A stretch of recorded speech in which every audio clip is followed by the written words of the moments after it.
Today is August 4th, 2007.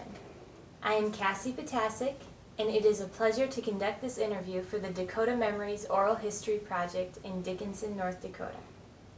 Can you please tell me your full name?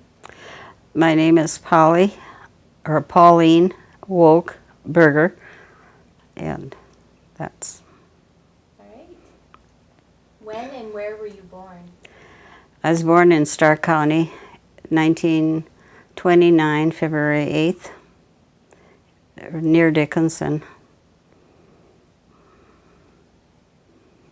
Have you ever heard an interesting story about your birth? Well, yes, I was born in February, and we were stormed in on the farm about 10 miles north of South Hart. And it was a tradition in our family because of our faith. I was born Catholic, and they usually baptized right after you were born, and a week or so. And I didn't get, they hauled me to South Hart. We lived north of South Hart, and they hauled me about 10 miles to South Hart on a sled to the highway so that I could come into town to get baptized on I think it was March 19th. So that was 6 weeks after I was born, and they were afraid that I was going to die without being baptized because I was kind of sickly.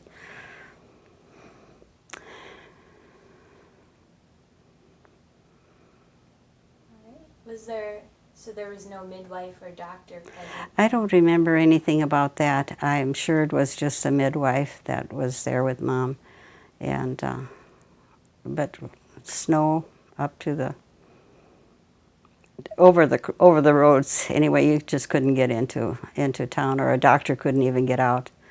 So it was one of those pioneer things. They did what they had to do, and here I am.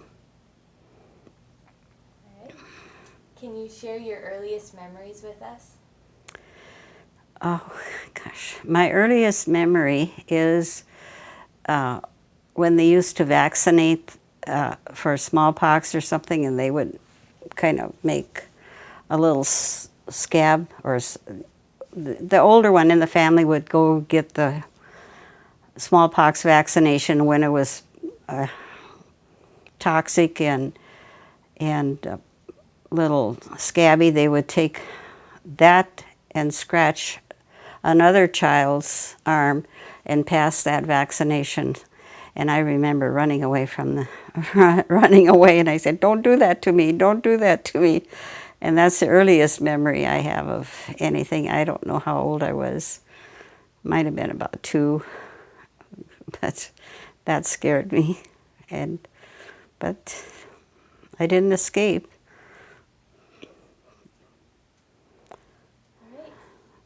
Can you tell me what it was like growing up on the plains?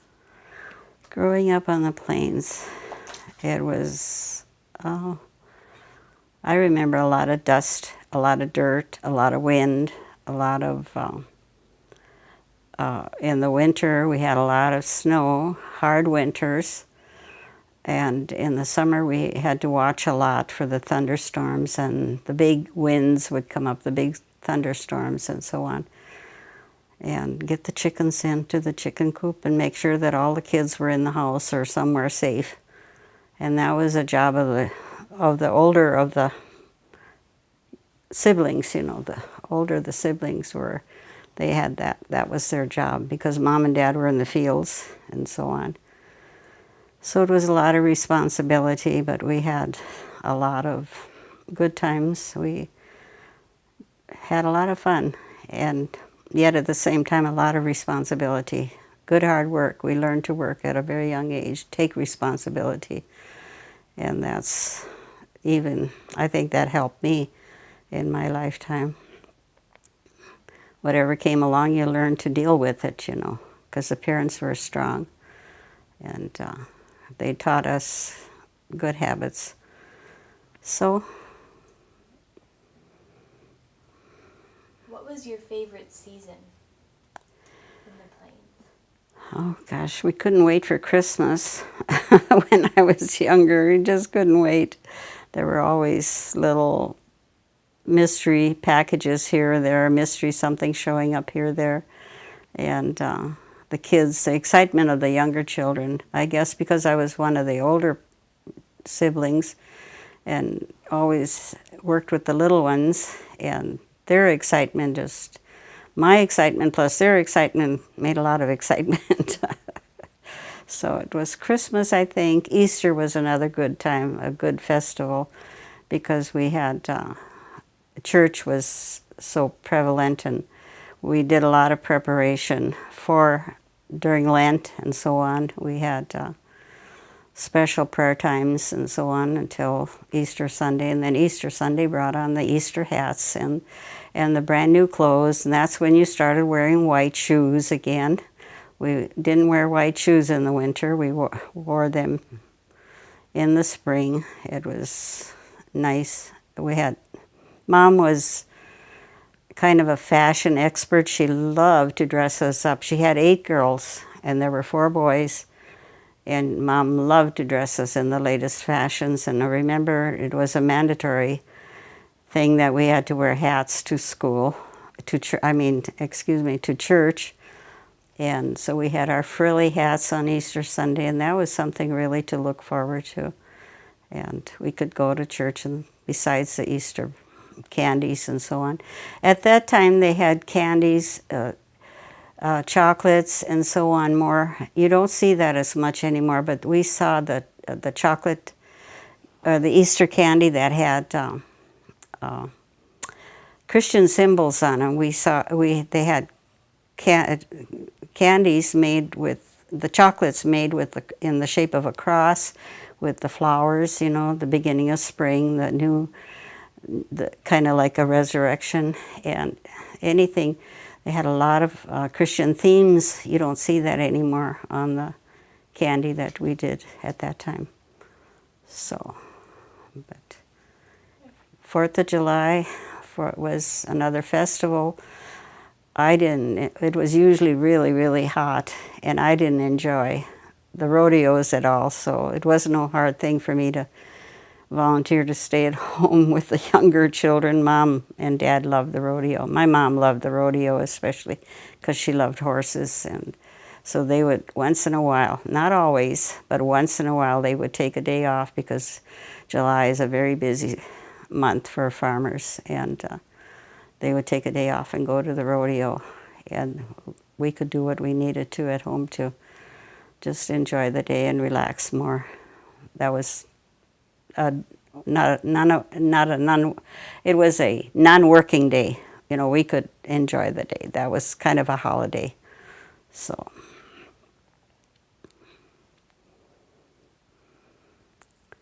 Can you tell me how you celebrated other holidays?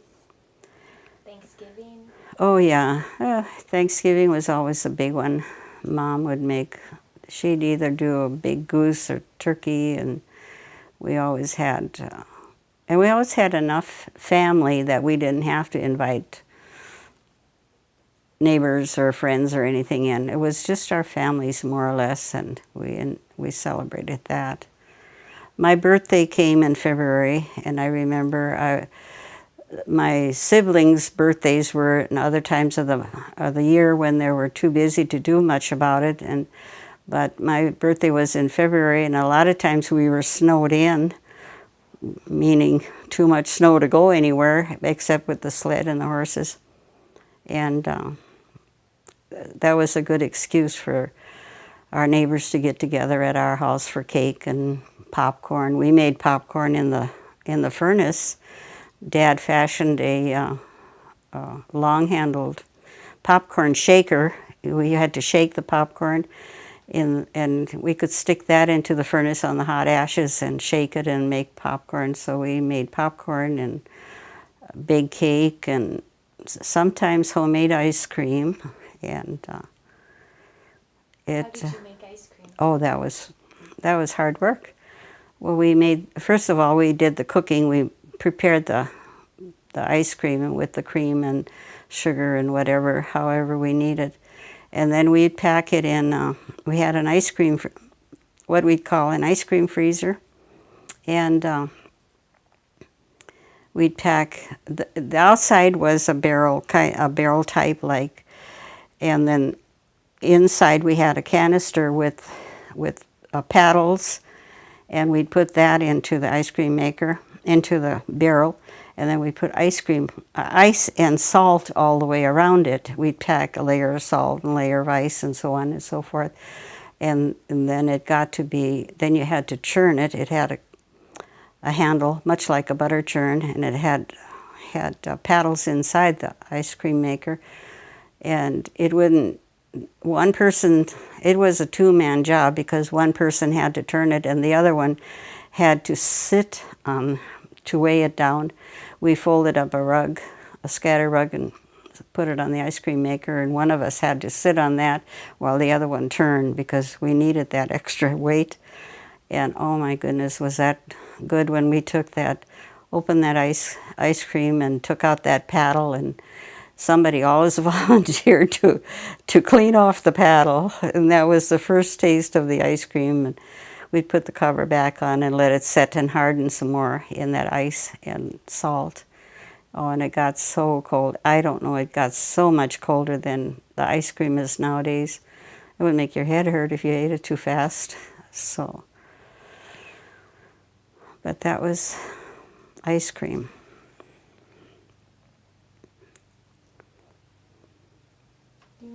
Do you remember any other celebrations from when you were growing up? Celebrations, names days. People would get together for names day parties. If it was, especially in the winter, they would just, you never knew how many were going to come. They would just, neighbors would come, friends would come, whomever was named, whosever name it was that they were celebrating, like St. John's Day, St. Sebastian, St. Michael's. And it was a good time just to get together, and they'd come with the sleds, horses, whatever vehicles they could manage. If it was in the winter, they had to kind of resort to the horses and the sleds or something, and get together and play cards. And there was always a big play games, cards, and there was always a big lunch served, homemade bread and buns. I remember baking.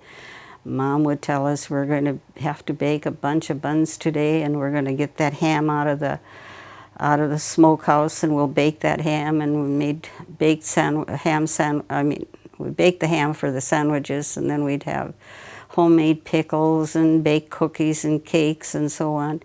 And that was kind of a tradition. The men would have their special drinks somewhere. Either they'd bring them or someone in the house would provide them. So it went on into the evenings, a good warm time, good times of fellowship.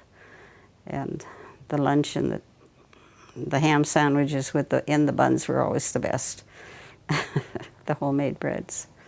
So. Right. Before we leave this topic, can you tell me a little more about Christmas? More about Christmas. How did you celebrate it? Usually, celebration meant that Christmas celebration, the mom and dad would invariably go to a midnight mass, which was celebrated at 12 o'clock at night. And some of us got to go with them. There was such a big family, we couldn't all get in the car and go. So one or the other, my sister and I were the caregivers of the siblings, so we had to, well, you went last year, I get to go this year, you know how it goes. So and then mom and dad, my dad's father, which was my grandfather, lived in town. And so then they would go over and visit with them after the Mass, or else they would just go straight home and then come back in again the next day for another Mass. And maybe sometimes we'd have Christmas dinner with the grandparents, and a lot of times we just went home and had our dinner and our family get-togethers there.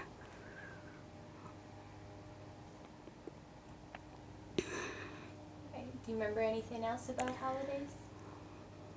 Oh, I could fill your book, but I won't. Yeah, there was a lot. A large family brings a lot of excitement and a lot of activity, and some of the toys and some of my older siblings now. We talked about it, and they said that they don't remember getting any toys, but I do, and I'm the third, so I think maybe.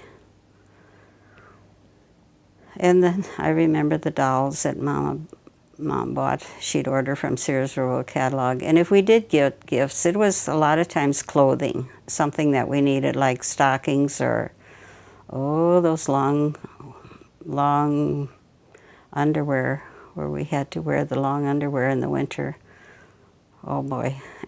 And then we'd, get stockings that would come up cover those. We didn't wear pants when I was growing up.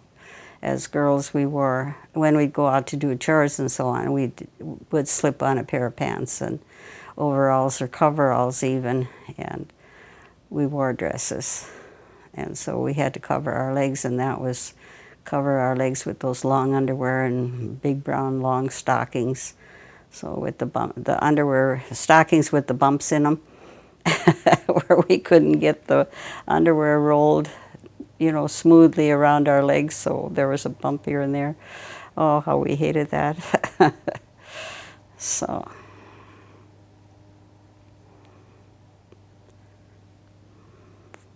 Great. Well, why don't you tell me about your family?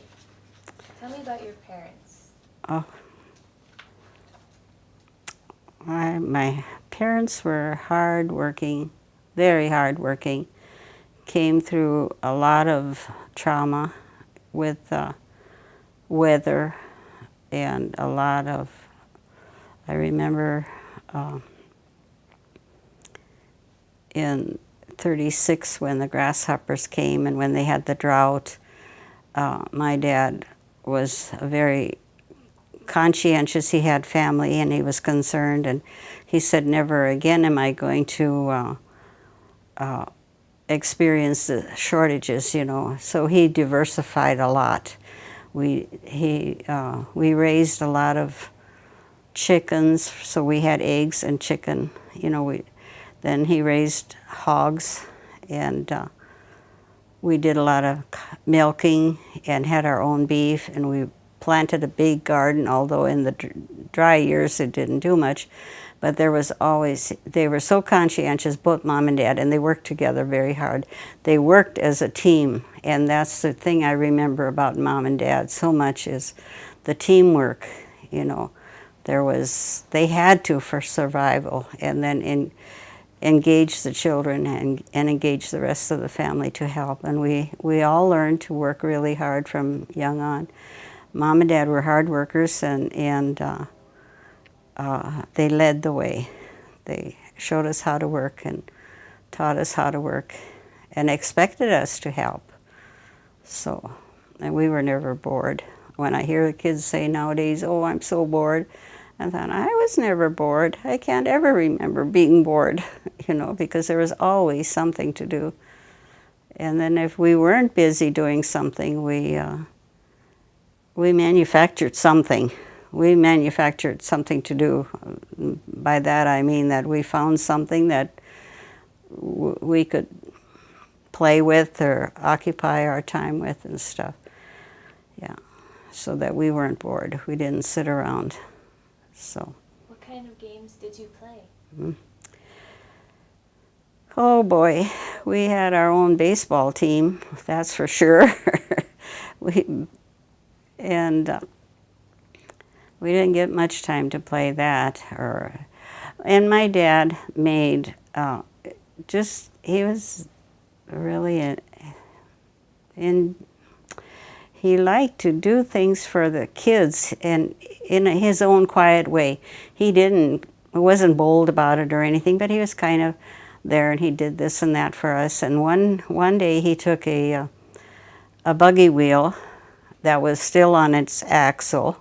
The other wheel had fallen off, and the buggy was just part of the junkyard. So he rescued that buggy wheel with that axle. He dug a hole, and I don't know if I can explain it, but he dug a hole and he stuck the axle in with the wheel up and level. So it was not level with the ground, but about 3, maybe 2.5, 3 feet off the floor. And that was a merry-go-round. He put the kids on, and they had a merry-go-round. I've got pictures of it in that book there. So, and the kids, oh my, did they enjoy that merry-go-round. It was 3, 4 youngsters would sit on there, and they'd kick that, with their feet they'd move that merry-go-round, and their hair flying. I remember one of my sisters, she had longer hair, and her hair flew as they'd go flying around on that merry-go-round. It was so much fun to see them. So you could get dizzy, but they still have merry-go-rounds today, and I guess that seems to be a favorite toy. So, but. Do you remember any other games you played? At school, we played anti-over, which we'd throw a team on each side of the schoolhouse, and we'd take a ball and throw it over to the other side. And if they caught it, they could come around the side of the school. We didn't know if they caught it or not, and they could tag you. So then they'd have more people on their team. Then if you got tagged, you had to go back over to their side and be one of their team members. The boys played marbles. We played in the snow. We played fox and geese. I don't know. Tell me what that is? Fox and geese. Well, you would trample out a circle in the snow, and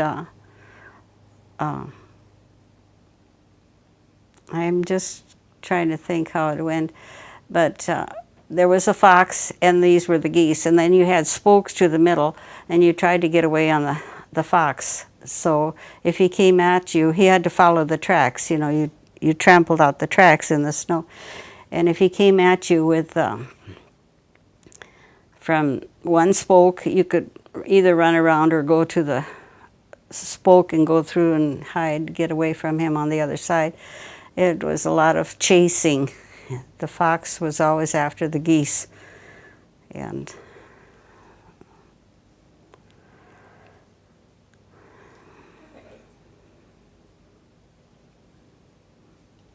any other games, any other pastimes?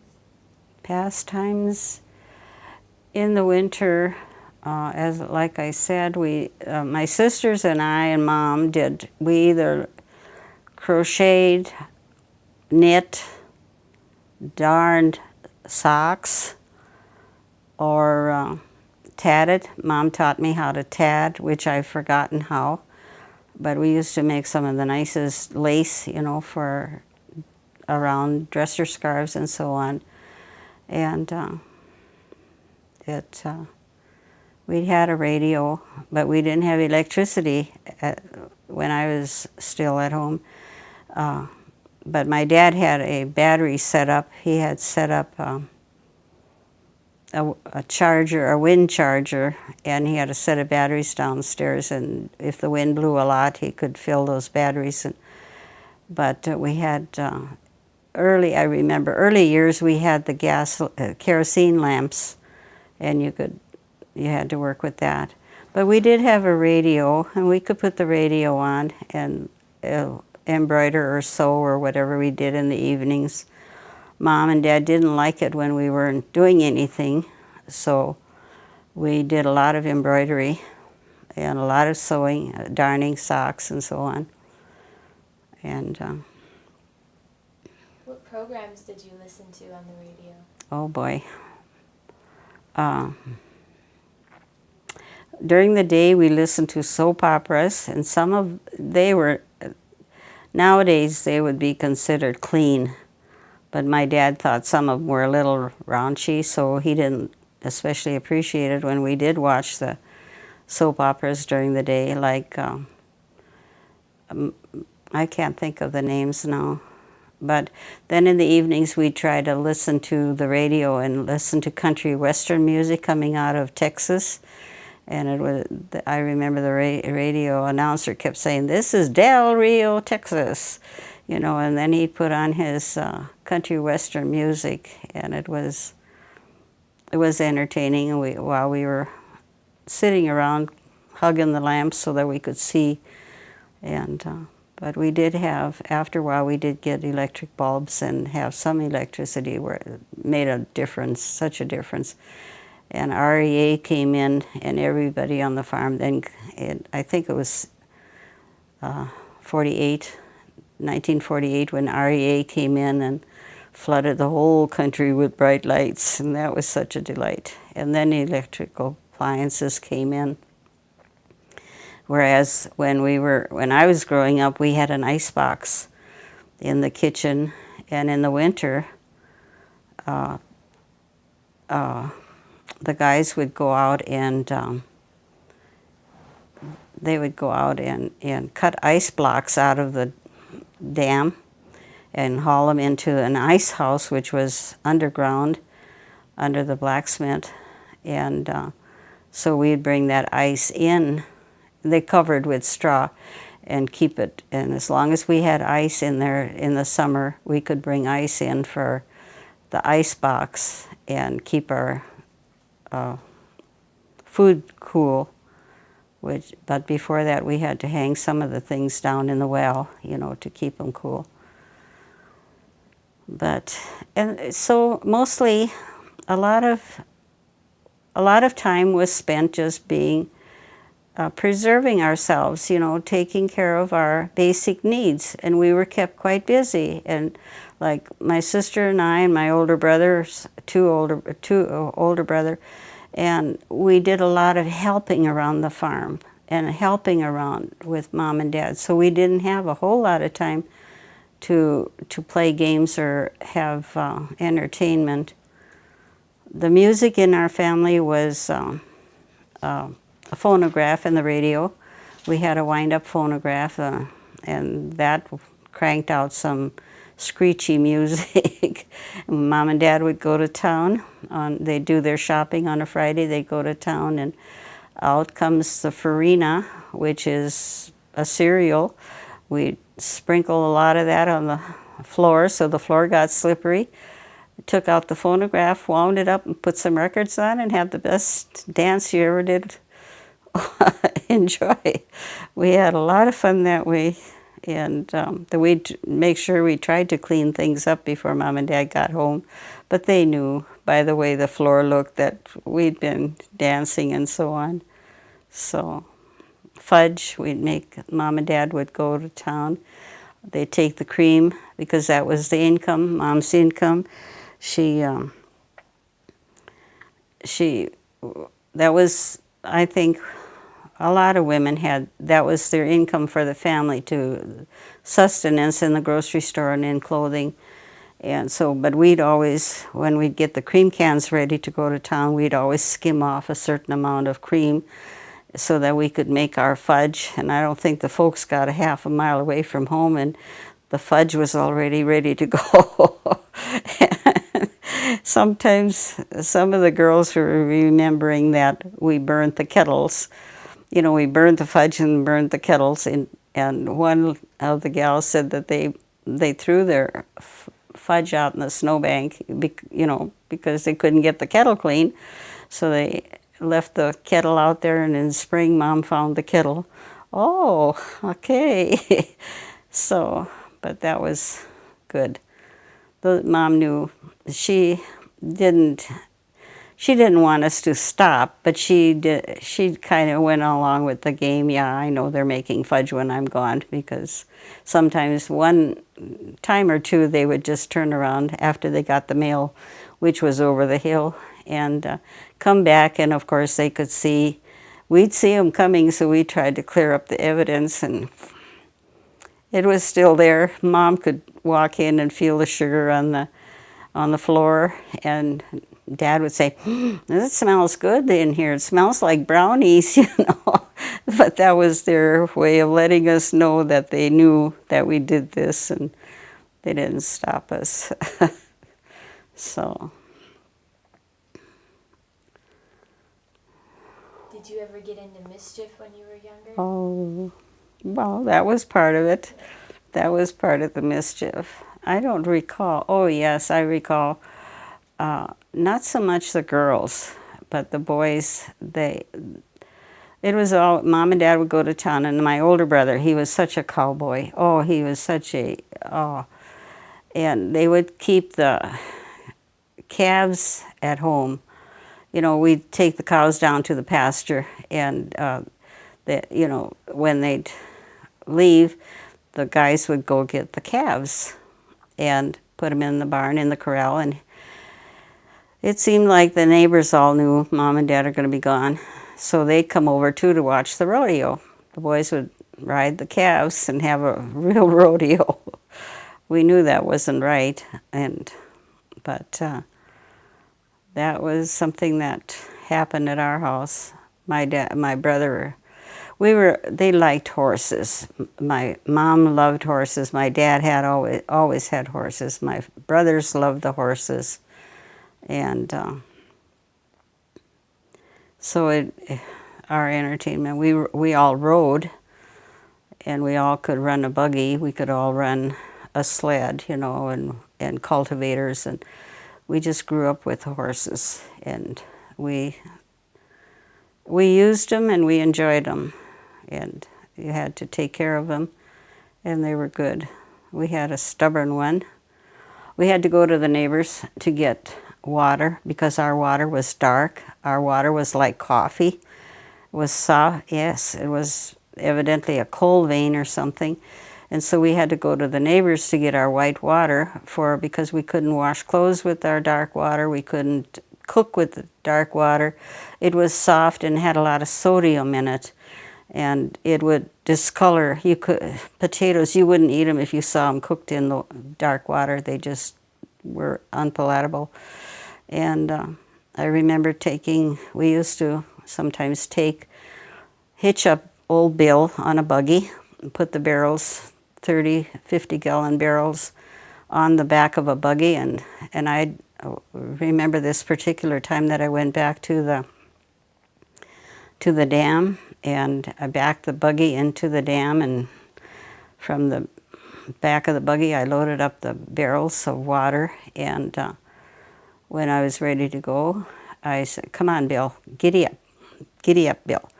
And Bill he is a temperamental horse. He did what he wanted to, when he wanted to.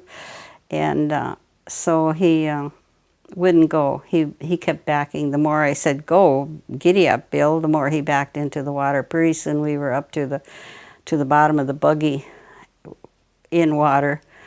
And he just stood there, so I had to get out of there, and I walked. It was quite a ways. I had to walk home and tell Mom. And we took a saddle horse and rode out then to the dam, and Mom got off the saddle horse and she took the reins and she said, "Come on, Bill, let's go home." And Bill just went right home.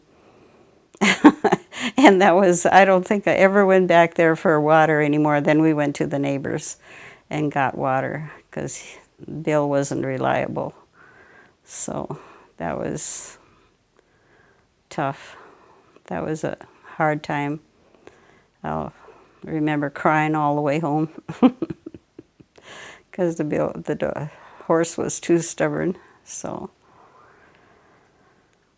but what other chores did you have to do? Milking cows. We milked cows. We fed the chickens. We fed the hogs. We had to feed the animals. We had to separate the cream, turn the cream separator, wash the cream separator before you go to school in the morning, wash the milk house out, and we did a lot. Feed the calves milk, if you've ever done that, out of a bucket with calves milk, get your toes trampled. you know, because those calves couldn't wait to get their milk. It was, we did a lot. And we learned young, and we did it. We set haystacks. I did, and my older sister did too. And we shocked grain. And some of my younger sisters, we all worked in the fields, you know, to some degree. In the grain sheds, we had to help unload grain, and the younger ones, it's in the book, it kind of indicates a little of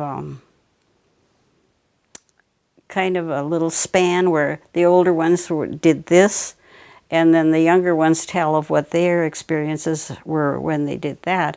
And the reason for that, I think, is the coming in of the electricity, because when electricity came, my older sister and my brother and I were out of the house already at that time. So when electricity came, they got new appliances, and they had life changed. They had a refrigerator. They didn't have the ice box that you had to get the ice up from the ice cellar and put it in the ice box and then watch the tray on the bottom so it wasn't running over. And their life was a lot different. I mean, it was different. It changed. Electricity was good. REA came in, and it was good. Yeah. But it was a little harder and harsher when I was growing up. And the book will indicate that. So. How about inside chores? Washing and... Oh, yeah. Washing clothes first of all, you had to get the water from the neighbors and put it in the boiler on the stove and heat it up. And then we had we had gasoline. We had gasoline motors, engines for the washing machine and stuff. We had an add-on, an addition to the house, which we called part of the summer kitchen. And we did our summer cooking out there, and we heated the water out there for the laundry. And many times we didn't have dryers, and that washer, and it was an all-day job to wash one load after the other. And then we, in the winter, we would hang some of them out, a lot of them out on the clothes. If it was a nice day, we could hang them out, and some of them would semi-dry. And then in the evening, I remember hanging overalls and some of the heavier clothes on the fence, you know, because we didn't have enough room on the clothesline. And so then at night we'd bring them in, and they were stiff as a board. We'd have fun just laughing and talking about, this is so-and-so, this is so-and-so, you know, and they were just their overalls, and they were stiff as a board because they were frozen. Then we'd bring them in the house and hang them up inside after everybody went to bed. We'd put up clotheslines and hang our clothes. The rest of what wasn't dry, we'd hang up on the lines. And with the heating system that we had, which was a coal heater, they were dry in the morning because it was dry heat. And so the heat helped us a lot to dry our clothes. But then we'd get up early in the morning. I remember Mom being up way before anybody else, and we would come out of our rooms sleepy-eyed, and here was Mom folding towels and clothes. And at that time we always had a small child in diapers, so the diapers were big and reused, and I don't know why they made the diapers so big, but they did. But anyway, that was part of, now they don't even wash diapers anymore. But that's one of the things. So, you know, when you think about it, and when you ask about what did you do for entertainment, what did you do, a lot of it was work. And if you were entertained by it, that was great. And if you weren't entertained by it, well, so be it. You know, it had to be done. And Who did the cooking in your family? Whoever, because Mom was in the field a lot. My sister did a lot of cooking, my older sister. I did a lot of cooking, baking. I did a lot of baking and took those recipe books and tried something every once in a while. My younger sisters all we all know how to cook. We learned at home.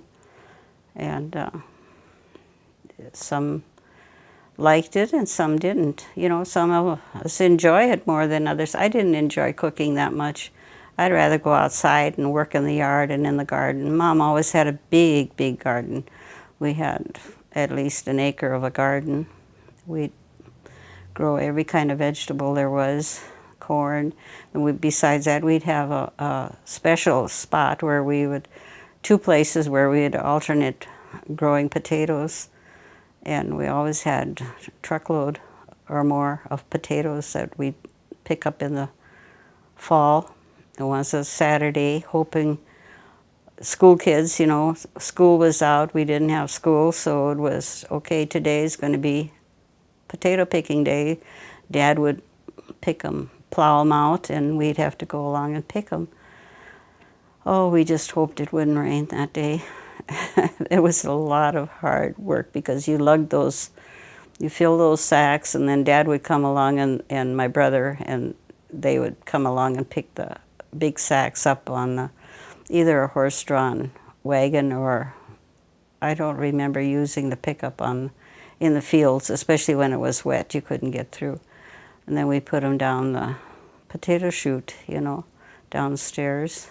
And we raised watermelon, cucumbers, a lot of muskmelon and pumpkins. And the watermelon was the fun part of the garden because when we thought it was getting ripe, we would take a little paring knife and we'd go out there and make a little triangle and in the watermelon and then pluck it out to see if it was ripe.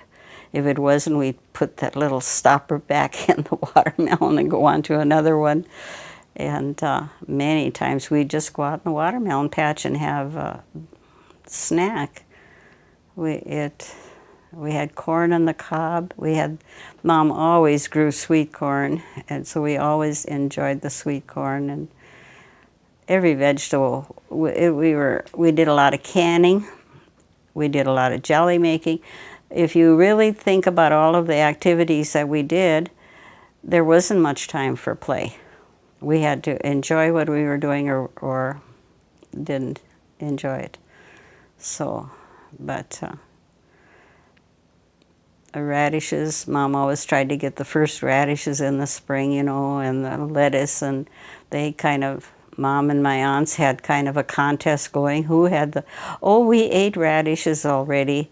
Oh, I had some lettuce from my garden already. You know, the little contests all the time going, and it was fun. And yet at the same time, we had some of the best food because it was homegrown, it was natural, there were no chemicals in our garden except what the cows provided or that burnt out manure that we could put in every once in a while and plow it under. My dad was really good about that. So I liked going out to help Mom in the garden more than I did do housework. But housework, we all learned to do our own beds early. You didn't get out of your room before you made your bed, you know. Tidy up as you go, and everything kind of stayed neat. And Saturday was a big day. We cleaned the house from top to bottom. Baked a lot of bread, baked cinnamon rolls. Usually on Saturday night for the evening meal, we'd bake a big pan of baked rice. They call it rice pudding now, but we called it the baked rice, and that was really, really a good treat. But homemade bread, Saturdays, pies, cakes, we did. And then we ended up with everybody's in the tub, took a bath and got their hair done. We had a lot of little heads of hair to do, and we'd put them up in those rag locks. You know what they are? Can you explain them? The rag locks, you take a strip of a a sheet or something. We usually it was an old sheet and a strip, and then we'd wind the curl. We wound the curl around that rag.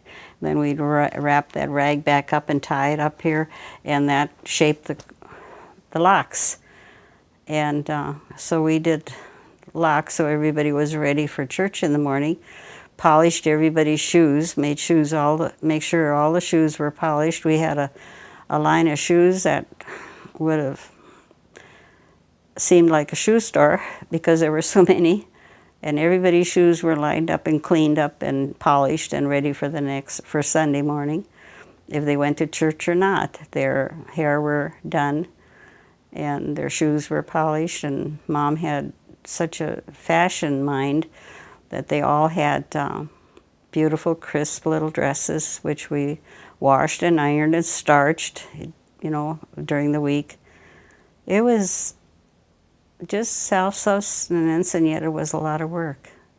We kept busy. And it just was something that we knew. Saturdays we're going to do this. And then a lot of times Sundays, Mom and Dad would go to church and take as many of the little the family along as they could, but my sister and I more or less stayed at home. We had to take turns. I could go one Sunday, she could go another Sunday, and finally some of the others got old enough to take turns too, to take care of the little ones while Mom and Dad went to church. It was always the faithful churchgoers. And we lived quite a ways out, so went to church in Dickinson, had about 19, 20 miles to come in to go to church, but there were faithful churchgoers. Can you tell me what church was like when you were growing up? It was a holy place. There's a lot of reverence there, I feel, and we had, it wasn't as casual as it is now. We were quiet in church, where nowadays people are visiting and talking, and you went in a lot of pious. We were pious, and it's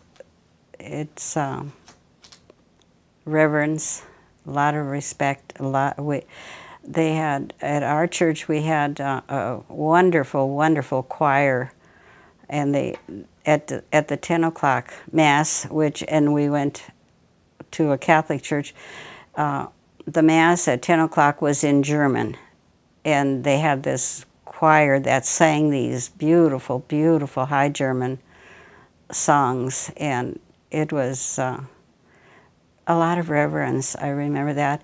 But Monsignor, who was our pastor at that time, spoke German, and he spoke High German, or a different dialect than we're used to, and it was hard to understand. But the kids weren't required to go to that church. That was for the older people, the 10 o'clock, and then the younger people's Mass was at 11.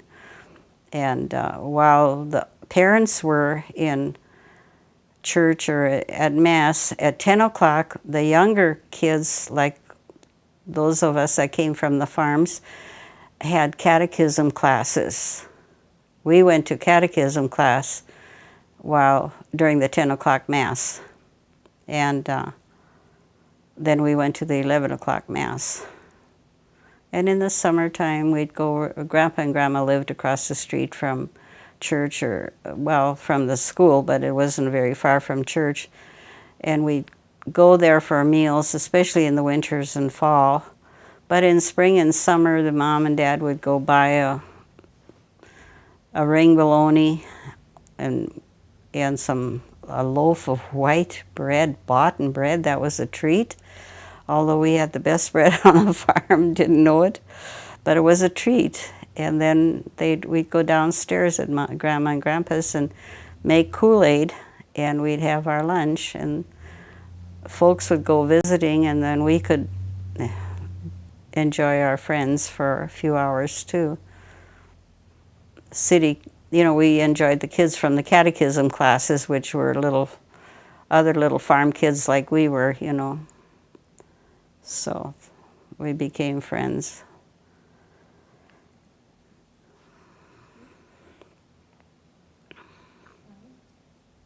Were you confirmed then?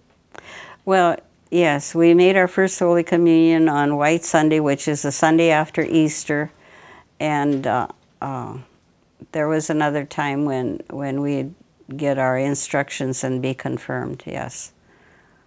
And a lot of times that was a week after we made our first communion, but I don't remember that it was for the younger children. It was more or less the older. I don't remember when I was confirmed.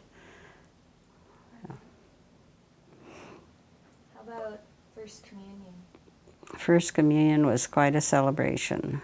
You just, all that. You were dressed as a little bride or a little groom, suit and tie, and you did your marching in, and the Mass was special. You'd march in with your group, and that was your special Mass. It was just dedicated to the young communicants and stuff. We'd receive communion, and it was a special day, and the folks would treat us specially. I remember going over to Grandma and Grandpa's after that Sunday, and they had a nice dinner for us. So that was my first communion. Yeah. Do you remember anything else about church when you were growing up? Church was very important. It was important to me too. A lot of times kids don't appreciate it or anything, but I loved going to church, and was unhappy when I didn't get to go, but it was a solemn place, a quiet place. It was holy with a lot of reverence, which, like I said, you don't see now. Monsignor did some heavy preaching. Sometimes he'd, shout from the pulpit, and you wondered, why is he shouting? Yeah, but he wanted you to hear what he had to say.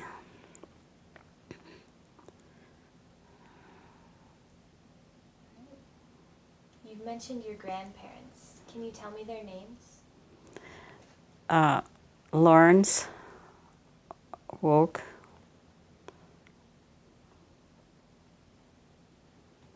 W-O-C-K, yeah.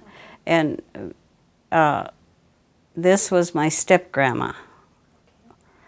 And she was a Rice before she married Grandpa, a very sweet lady.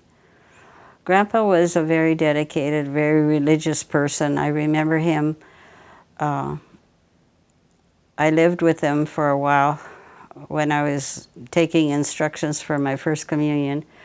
And I remember at 4 o'clock every afternoon, Grandpa was a little short person. He would bring out a podium, a stand, and he'd put his Bible on that podium at 4 o'clock, and he'd stand there and he'd read from that Bible. It was German and large print, and he'd spend time just reading that. It was something he did, and we had to sit very quietly. I had 2 cousins that were in town at the same time and stayed with him, and we sat very quietly, or we had to sit very quietly while he prayed. Grandma Rice, which was our step-grandma, was a very, very sweet little lady, and she took us all in like as if she were our, she didn't differentiate between her children and her grandchildren and us. We were all hers. She was so sweet. So,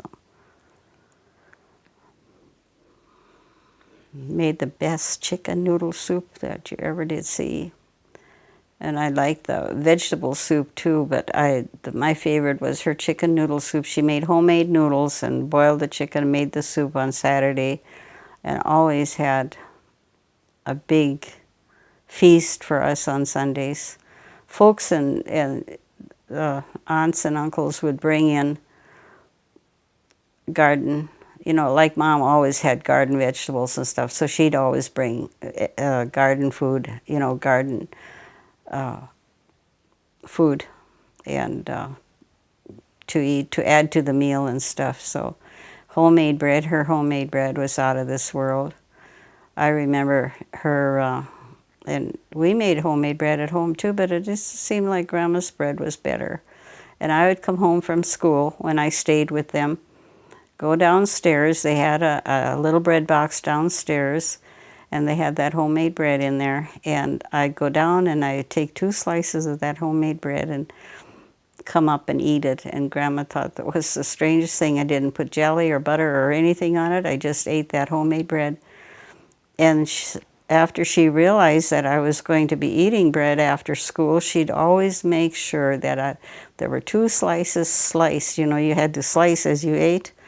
And she always made sure there were 2 slices of bread ready. So when I came home from school, it was ready. All right, that's pretty much it, I guess, for Grandma. Well, those were your father's parents?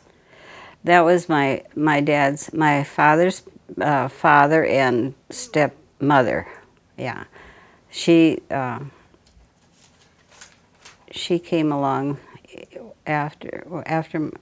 Well, I don't remember how old I was when my grandma died, and then he married this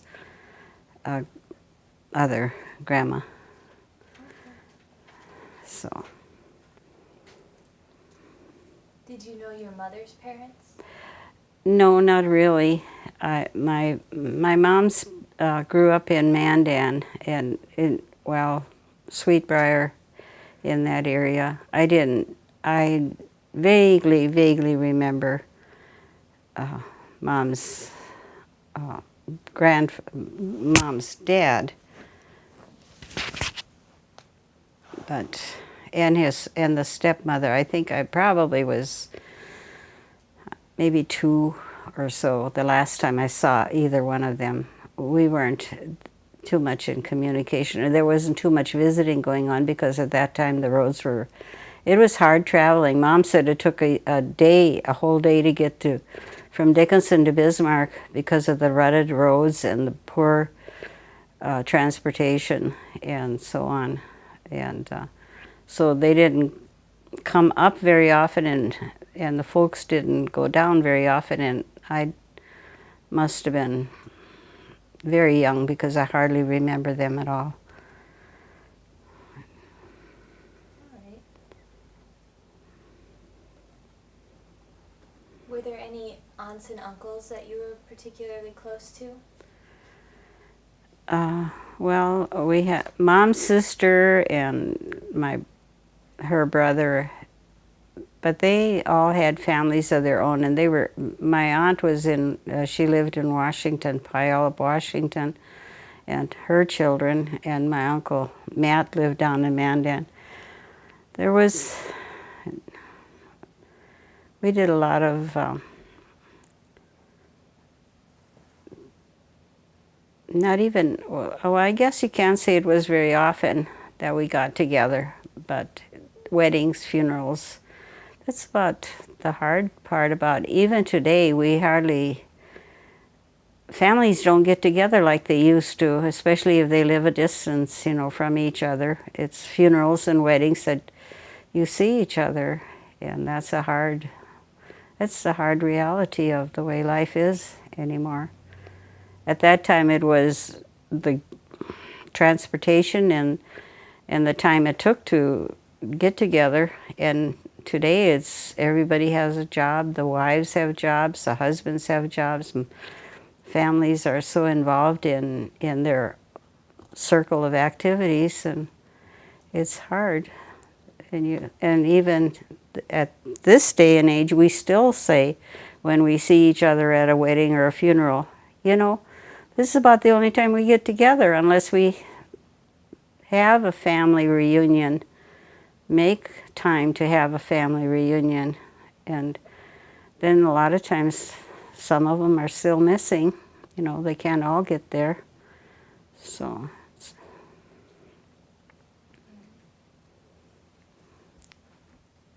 How about on your dad's side? my dad's side, my dad had three sisters, and were more in communication with them because they lived in the surrounding farms. Two of them really lived quite close to our farm, and then the other farm of the other aunt lived about 7 miles away. And we'd get together, and it more frequently than with my mom's side of the family. And we went to school with some of them, and we're in the same rural school. And so we got to know each other that way. And then, of course, meeting at Grandma and Grandpa's on Sundays, for many times she had all three families there, because they come in and go to church, and then they'd meet at Grandma and Grandpa's too for lunch. And so we got to play with our cousins and get to know our cousins, so that was nice.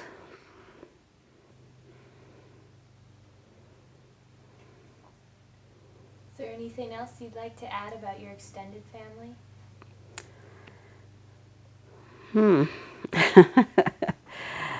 They had large families too. Every one of my aunts had a large family, except my one aunt. She had 5 children, and but yeah, we'd do a lot of things together. We'd go to classes, school together and stuff. And they'd come up and visit and play cards and so on and so forth. Yeah. And Mom and Dad were on the, there was, kind of a makeshift, no, it wasn't a makeshift. It was a phone line that they had, and Mom and Dad were on the end of the phone line, with Bell telephone. And my uncle and aunt lived beyond that, and they were too far, so they couldn't get hooked up onto the telephone. And my uncle and my dad went out and took wires and strung them along from our house along the fence line and down to their farm, and put them on the phone so they could call us, but they couldn't call into the Bell telephone system. And a lot of times if they had a need of some kind, an emergency or whatever, they'd call to my parents' home, and Mom and Dad would call further into town if they had something, or if they, needed help or whatever. They would relay messages for them and then call back and forth. That was interesting, because a lot of times the line was down. You couldn't call down there anymore, so they would, the cows broke the wiring, or electrical storm came by and shorted it out or whatever, so then they'd have to go. Uncle would come from that end, and my dad would go from this end, and then they would get together and try fixing that communication line again. And that was the pioneer spirit. They had a way of doing things that made things work. And we couldn't rely on, hey, call the cable man or call the phone man or anything.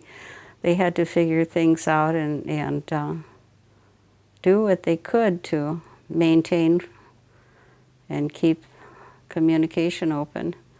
So, and it did come in handy quite a few times that there was an emergency, either at our place and we had to call them, or they would call us and have an emergency going down where they lived. So it was handy. It was a necessary thing. So that's what I remember about that. Okay. Then I'm going to ask you a few more questions about your parents. Can you tell me your father's full name? Michael Anton Wock. And do you know when and where he was born? Mm. It's in the book. All right. Can you just tell me what kind of person he was? He was a good-hearted person, a very strong personality. He had good ideas and good conception of what made things work. Had basically very good morals. Some of the soap operas we watched, he didn't think they were proper entertainment for us growing up. So it taxed his morality a little bit. And today I said he would, if he saw today's television and the lack of morality on television, I know our televisions would have flown out the window down the creek. He would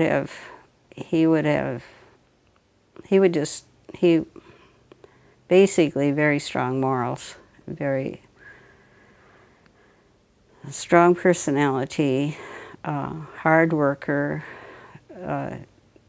He'd come in the evenings or during the day when he'd wait for the meal to be prepared. There were, how many little kids were in the house? They were all in his lap. He was a loving daddy. They loved their daddy, and they were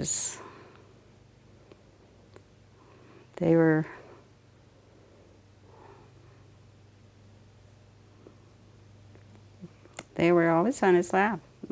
He couldn't be in the house without them being on his lap. So, and Mom was working.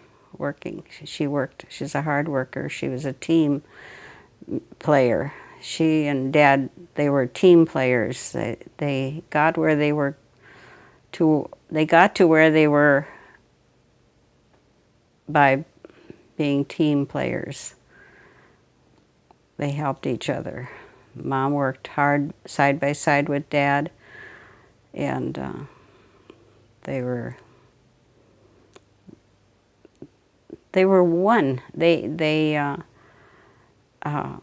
If there was an issue, there wasn't one person saying this and the other person saying that. They were one. They were united. If there was disciplining to do, they didn't tear each other apart. They were together. This is why we're doing this, and we're together. Mom would back Dad, and Dad would back Mom. So they were strong that way. So. What's your mother's full name? Rosemary Vogel, Vogel, and her birthday, and that data is all in the book, and I'd hate to quote it because I'd probably misquote it. All right. Okay. Can you tell me anything else about your mom? A very good cook, very outgoing. She's a happy person. She could make you laugh. She could be silly with the kids, play games, and be silly, and very serious when you were supposed to be serious, but friendly, outgoing. She loved people, made friends easily. So my dad was he was a little quieter and not as outgoing as she was, but a good conversationalist. You could engage him in a conversation, and it was was good. Yeah. Can you describe your relationship with your parents? I was obedient, and I did a lot of respected them, and not that I'm putting any kudos on my account, but I was taught that you respected your parents. I had a good relationship with both of them. My dad was strict, and he expected me to work hard, and I did. But I do a lot of yard and a lot of gardening with Mom, and so we were in the garden together a lot, and we could visit and chit chat and have fun.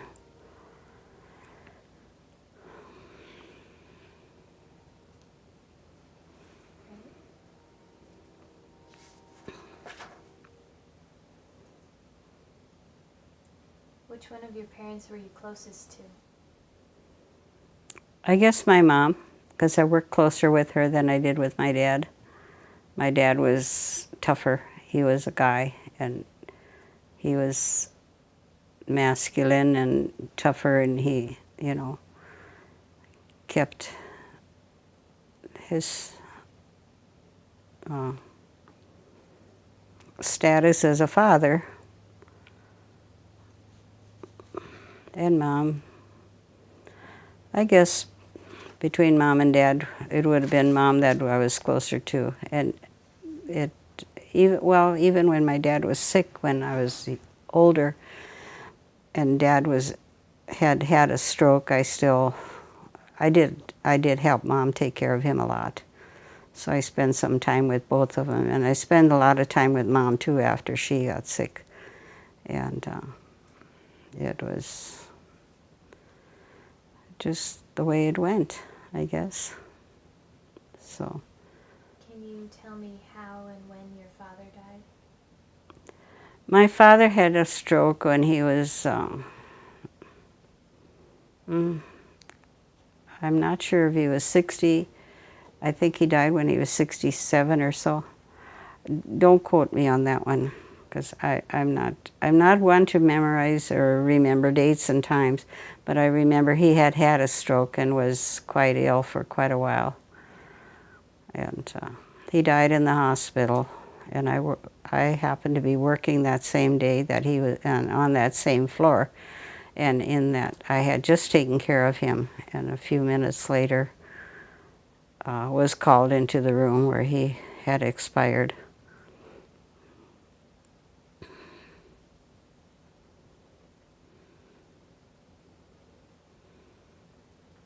How about your mother? Well, she suffered a stroke too, and she had remarried, and her second husband took care of her, and with the help of the family, we all kind of pitched in somewhat, but and she was in the nursing home. After he passed away, she was in the nursing home, and she passed away there. And my sister had just been home she lives in Oregon, and she had just been home to see Mom that day, and that week, and then when she left that day, and Mom, I went up, I spent more time with Mom that day at the nursing home because I felt she was going to be missing my sister and feeling bad about her, so I just kind of covered a little bit, and I went into her room maybe about 7 o'clock or so, and they had a picnic out in the nursing home had a picnic out in the yard, and they were really super busy with all of getting their patients in and out and their activities. And I went into Mom's room, and they had put her on the bed, but they hadn't gotten her ready for night because they were too busy. And so I did what I could for Mom, and I felt that she was really groggy and tired, and so I did what I could for her. And then I went home, and I said to the girl, I called my sisters and said, we're going to stay with Mom at night because she's been calling at night, and they said she said she didn't want to be alone. And by the time I hung up, the home called, and she had expired. So we were making plans. I was going to go back and stay with her the night, but didn't need to anymore. That was kind of hard, but I think she's in a much better place. She had great faith, and I feel she went to heaven. She had a lot of faith, and she was... So, Is there anything else you'd like to share about your parents?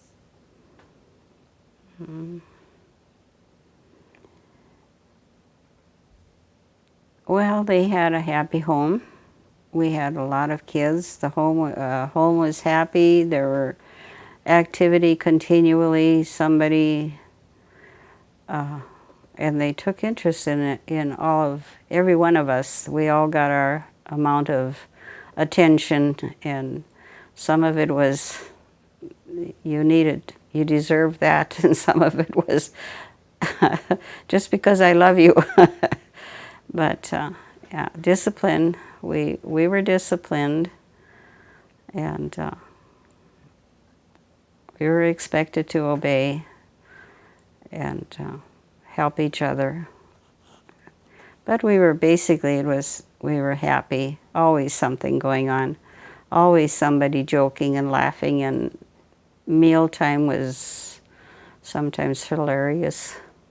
We had a little thing about, my dad was a very social person, and he had, out on the farm, not very many people came out unexpectedly, but if a salesman or somebody would come around and just chit-chat with Dad outside, Mom would know there was somebody else in the yard, and it was mealtime. She knew my dad was going to invite somebody in. They were going to be invited in for dinner or whatever meal. And sometimes it was too late to cook extra potatoes or extra food. We had a certain amount and we had it. And so it was kind of a little fun thing that we did. When we'd get to the table and we knew there was going to be a shortage, we'd say FHB potatoes. And our guests didn't know what we were talking about, or if there was a shortage of bread or something, we'd say FHB bread or FHB this or that, and FHB meant family hold back on the potatoes. And so guests didn't know what we were talking about, so family would hold back on certain foods. We'd have that, Mom would, in the back of her smile, she'd be kind of tittering inside, because she knew what was going on. And but that was fun that we did something like that. FHB, hold back on the potatoes. Family hold back. So, but that's the way Dad was. He'd bring everybody in and feed them, hospitality. It was just, and Mom would accept that, and she'd go along with that. She never questioned him, and she never rebuked him for it either. She just let it happen, and we did the best we could. And sometimes those farm meals where you have your homegrown vegetables, you have your homegrown beef, you have your own meat and foods, it to those people that were not accustomed to it, we thought it was, oh gee, mashed potatoes and gravy again, or we had beef. Mom would can the beef, and she would fry it ahead of time, cut it in cubes, and we'd make beef stroganoff out of that with sour cream, and it's a classic dish. Nowadays, people pay a lot of money in a restaurant for a stroganoff, and city people would come out unexpectedly and be invited to a meal. Of course, my dad, he didn't care how it got on the table. He just had it got there. He knew it would. And we did everything we could to hurry and prepare it and put a nice meal on the table. And we just had so many compliments of the people that would come out, and we'd take that beef out of the jars and make that cream gravy over it and make some homegrown mashed potatoes and corn or corn on the cob, whatever we had, and carrots. And of course, if they'd usually come out on a Sunday, and we had baked all day Saturday. We had baked pies, cakes, and made Jell-O and breads, homemade breads. So they had, you know, it was a feast. And they were always welcome at our table, regardless of how many people there were. And our table was big. It held at least 14 people. That's how large our table was, our dining table, because there were a lot of us kids, and then sometimes we'd have hired men, and sometimes we'd board the teacher, school teacher, and food was a big project always at our house, always a good supply. They were good, parents were good providers, and it was just nice. I grew up nice. Is there anything else about your parents? Well, if you just, I don't know. If I start mulling things over, I'll probably come up with more. But that's what I think of right now. All right. Well then, can you tell me the birth order of all your siblings? Okay, I won't give you birthdays though because I don't remember. Viola. Okay. Then there's Nick, myself, just Polly, Willard, and Willie, wait a minute, Jeannie. I have to get this right? After Jeannie comes Wallace, then Willie,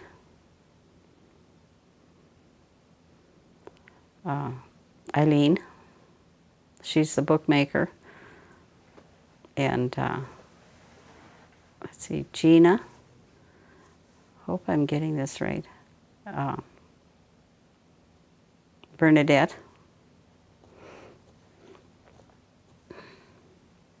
Jan, or Genevieve. We'll just give them by the names we call them. Okay. And then Michael. Now is that 12? Yep. Okay. Got them all. Didn't forget a one. We lost our little Jan. She was 30 years old. She died of cancer. And that was hard to take. Because she's a little sweetheart. She's a little spoiled.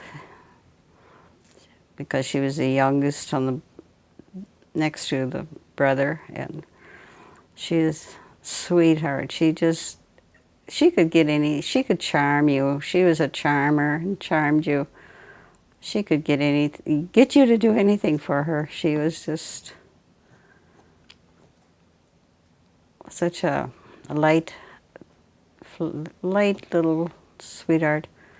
Just hair flying. She had thin blonde hair when she was little, and it flew on that merry-go-round, I tell you. And she'd go flying on that merry-go-round. Just one of the things I could tell about Mom was that she was quite innovative with the sewing machine. She did a lot of sewing and got us all dressed. I remember a dress that she made that I wore to school. It was a dark brown satin. You wouldn't do it nowadays. It was a dark brown satin with long sleeves and a lace collar. She made it out of an old dress of hers, and I wore that to school, and I thought I was the queen of queens. And she did a lot of sewing for the other kids too. She, made dresses and rompers and some underwear, bloomers we called them, and she made those for the little kids. And they had to use what they had, and they were so innovative. They just had the knack, I guess. I don't know where it came from, but I don't know where Mom's genius came from, because she lost her mother at a very young age. She said she was 6 years old when her mother died. And she came home from school and her mom was dead. Her mom died of a heart attack taking bread out of the oven that she had baked. And so she had a stepmother, but the stepmother wasn't the kindest person. And I don't know how Mom learned all of these things that she did, because she could do a lot. She was talented in many, many ways.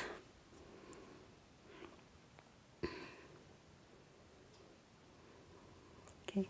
Were most of your clothes handmade? I think at the earlier years, but not. I remember when I made my first Holy Communion, the Shirley Temple was the little star of the movies, you know.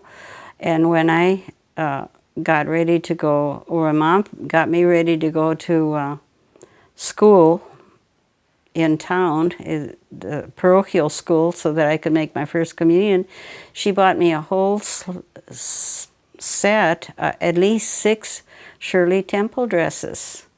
Mom liked the styles. Mom liked to frill you, and she liked to dress you frilly and pretty, and some of those things took a lot of ironing and a lot of starching, but she was willing to do it. And she did. She raised us in high fashion. And like the Easter hats, every spring we had spring suits. We had hats. At that time we wore hats to church. And we always had hats and white gloves in the spring and white shoes, white, you know, the light colored clothes. And Mom was a fashion, she had a lot of fashion knowledge, and that's what she followed, the fashions. So we did get nice clothes, not all homemade. No, that was minimal, and it wasn't, it was everyday clothes. We would never have worn blue jeans to town, or much less torn ones, or much less patched ones. We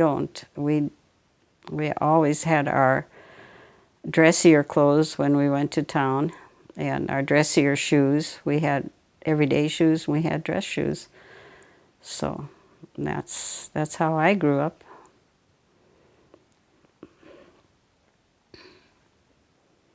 Right. I'm going to step back just a little bit to your brothers and sisters. Which one of them were you closest to? I guess my sister Willie, because she was about, I don't know, we had the most fun together anyway. She said I had a lot of influence on her life, making her, when things were down, she said I had a way of helping her out of that. But she was fun-loving. But as a rule, we got along pretty well with each other. We had to, because there was no room for long discussions. You took care of your situations, whatever, and moved on. Mom and Dad didn't tolerate too much poutiness and too much bickering. You know, there were bickers. We did bicker. We weren't angels.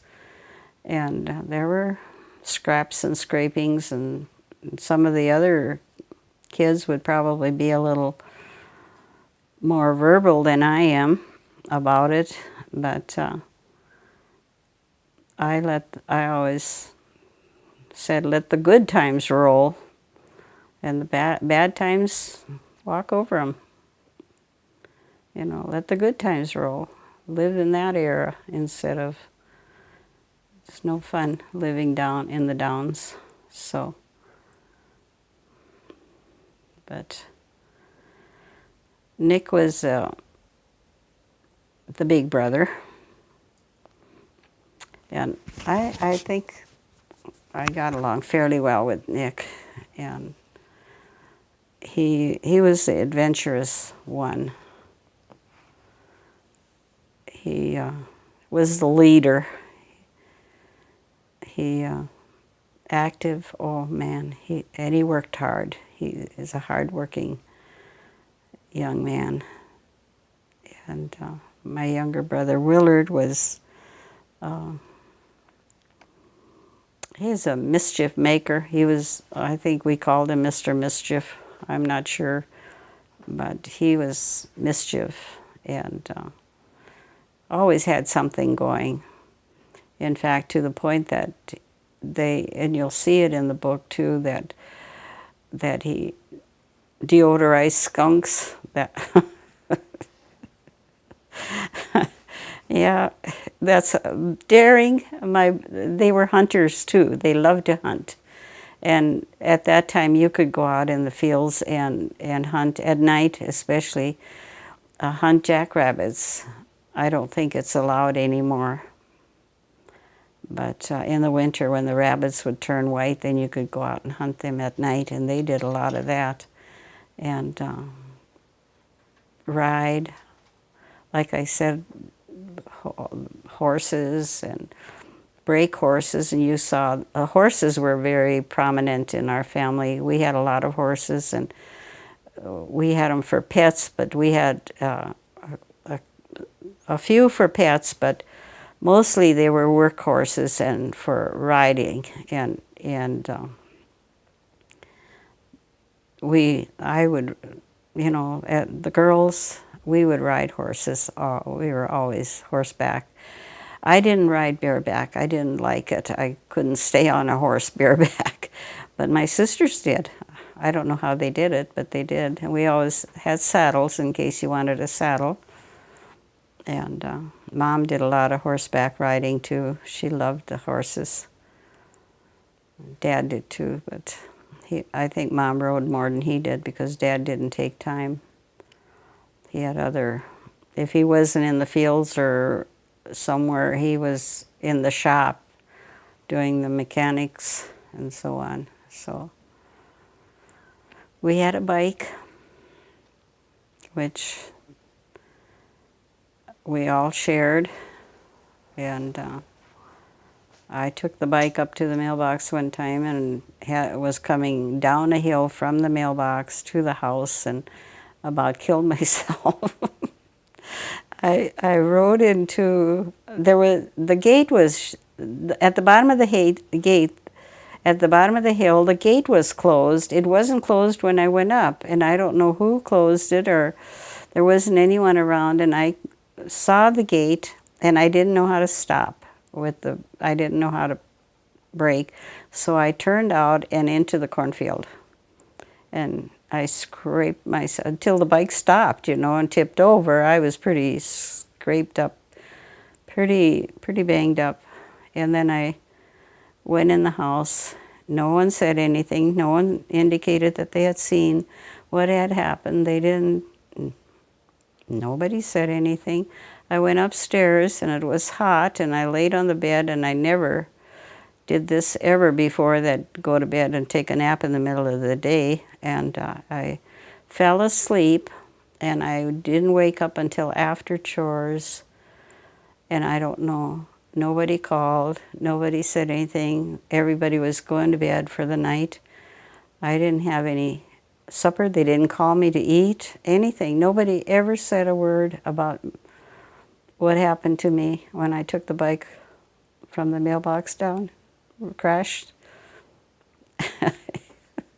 So whatever happened, I still to this day nobody says anything. I haven't asked anybody because I don't want to know.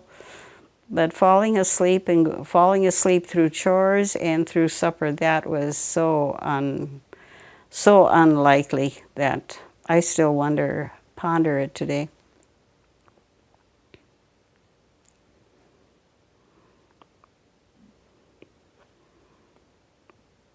Do you have any other memories of things you and your siblings did when you were growing up? Ooh, yeah. You want a book? Yeah. No, there's a lot of rides to school in the buggy, in the winter, rides to school in the sled, my horses pulling the buggy, I think our buggy was a one-horse buggy, and the sled was one horse. And some of those rides were kind of wild because my older brother was at the helm, and he had her horses going at a pretty good clip. It was, I don't know, cold. It was, Mom put heated rocks sometimes for us in the buggy, and as she wrapped us, with a horsehide cover, and the horsehide had the hair yet on it, and it was used as a blanket or a cover, and it was windproof, had the horse's hair, the hair was still on it, and then the rest of the time, I don't know where she stored it. I don't recall that, but I remember that, her putting that horsehide cover over us with the rock at our feet so we'd stay warm. Going to school, and the stove didn't always, were no automatic thermostats, and some of our teachers were city gals and really didn't know how to start a fire in a furnace or a stove like that. So by the time we would get the schoolhouse thawed out, it was almost time to go home. Well, we didn't have double panes on our windows, and there was, I don't think, insulation either. So when the wind howled and it was below zero, there were a lot of cracks and it wasn't a very warm schoolhouse that we went to. So. Was it one room? One room. Had 2 cloakrooms, one for the boys and one for the girls. It had a water jug or one of those, and we'd bring water.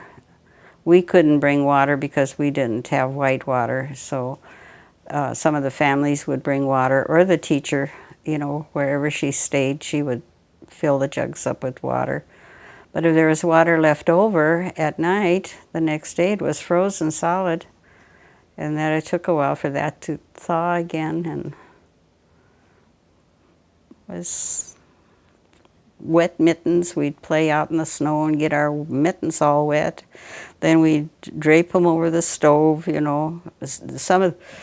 I remember the stove that we had a jacket around it, which was about, maybe it's stuck about 6 inches away from the main furnace, and that jacket was always, that's where we hung our gloves and our caps after recess so we could dry them out, hopefully, before we had to use them again and go home in them.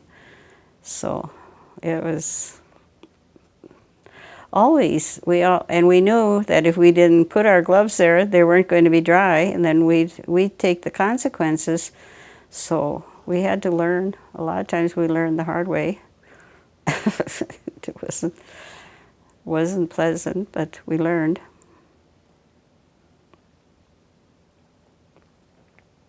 What were your schools like? Were they mostly girls, mostly boys? No, it was a mixture. It was 1st grade to 8th grade, and we had some prolific teachers, and then we had some that weren't as good. Our library was limited, and because we could only had so many books, but I had, my last year of school, we had a teacher that was really, she was really good about bringing books from the library. She'd borrow them from the public library and bring them out for a week or 2, and then take them back and exchange and get some more. And I was a reader. I loved to read, so I think I read every book, including the encyclopedias, twice in that little rural school, because there just weren't that many books. I loved books, and then we would sit, and some of the older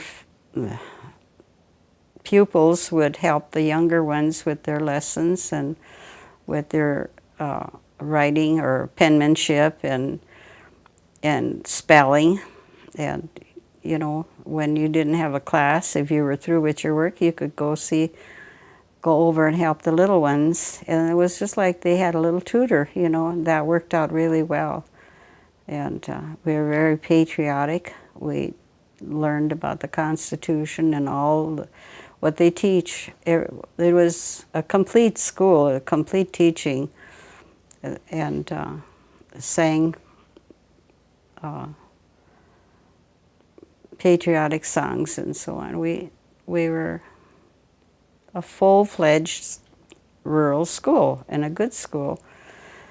We had Christmas programs. Christmas programs. And the teachers would string wires across the room in the front, up in the front, and then she would divide it into the middle of the stage was one part, but she would divide the two sides. Those were the dressing rooms on each side, and then she had each family bring a sheet, a white sheet, to make curtains and the stage, you know, for our Christmas program. And so we studied and had our classes and learned how to put on good programs, good plays. We sang, sometimes way off key and out in the wilderness somewhere, not very good. And but we had some pretty nice school plays, which brought the whole neighborhood. Everybody came on school night, on the night that we had our Christmas programs. Santa even came, brought us, I forget what he brought, candy and nuts, I guess, in a bag. And the curtains were made of those sheets, as I said, and being they were strung on wires in such a manner that you could pull them open and close them, you know, just like a real theater. It was fun, and that's what we looked forward to sometimes. And then we had our Christmas vacation, and we could go celebrate our Christmas at home after the program. So, and everyone was involved in the play. Teachers, the one play that I remember, or the one program that I remember, there was no one was left out. They all had a part in it. The teacher made sure. She was a genuine gem. She was a real teacher. She was wonderful. And she had everyone involved in everything, from the little first graders that could hardly stammer anything, but they had a part, and that was nice. So. Did you have school celebrations for other holidays? Well, we decorated the school according to the holidays. Yeah, there were, you know, our art classes were geared for themes, seasonal themes. So we decorated, and we had a school picnic. The boys at school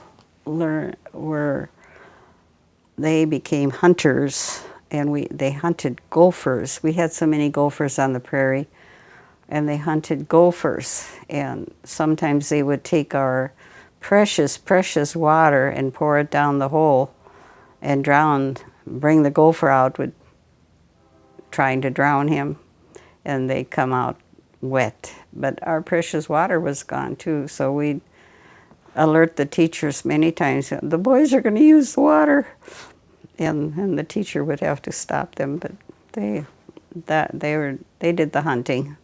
They were gopher hunters. So.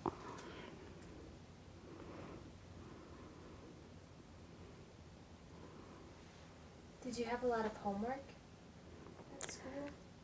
Yes and no. It depended on, you know, when you have grades from 1st to 8, there are times in there that you had time to study and do your work in school. We did take some home sometimes.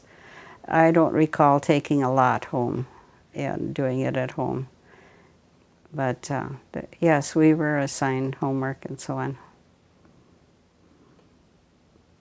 Did you ever have to stay home and help out on the farm instead of going to school? I think my older sister and brother did more than I did. Yeah. Okay. And so, yeah, sometimes. There were times, yes. Was that common for all the kids you went to school with? I really don't recall that too much, what they did. Just whatever. I don't really, I think they might have, yes.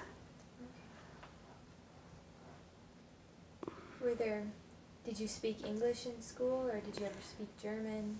Well, my older sister and brother, when they went to school, they had to learn, but I was third in the family, so by that time I had picked up a lot of the language, you know. And but I know a lot of the kids couldn't speak when they went to school. My younger family did. The younger ones in our family did. They were pretty well. Did your parents speak German at home? Oh yeah, and the older ones. See, we kind of, when you think about our family, we were kind of like different generation already. This group did, and then the younger ones, their lifestyle was quite a little different than ours, and yeah, but we did quite proficient in German. I can't speak it now as well. I can understand it if you're going to speak my dialect, but if you don't speak my dialect, I will sit back and ponder and then finally figure it out. But you know, it's you have to speak my dialect. So. Were there any tensions between people of different ethnicities in your school? We had Bohemian families and German families, yeah. Did they get along well? Or? Well, I think as well as people, I don't know, I think as well as people can get along with different ethnic backgrounds and so on. I'm sure there was some tension and some stress and some not really always the cohesiveness that, you know, but because we were a small school, because we were close neighbors, we did the best we could, you know. So. All right. Well, is there anything else you remember about school?